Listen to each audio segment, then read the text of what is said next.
If you can't say it in English, Tagalogin mo na lang. We were raised by a Filipino aunt in the States, so we speak Tagalog fluently. No. Answer me. Bakit mo pinagsamantalahan ang Elton ko? Liar! I didn't even bother to say sorry. Wait. Ita-translate ko para maintindihan mo. You didn't even bother to say sorry. Sulit na magsasabi. Basta! Ay, Suzy, you don't have a dog. Shut up. Sorry.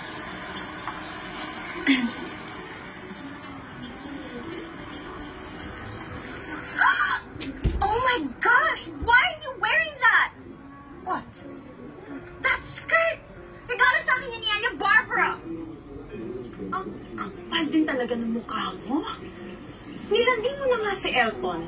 Nagawa mo pang nakawin yung skirt ng sisi ko. Ganyan ka ba pinalaki ng nanay mo? Oh, my bad.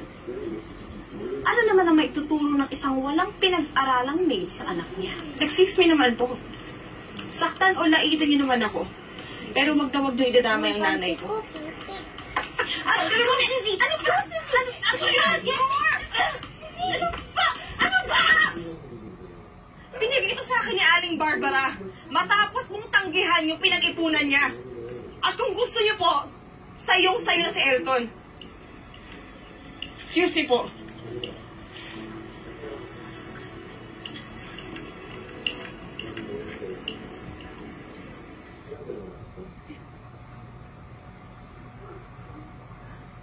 Ha ha ha.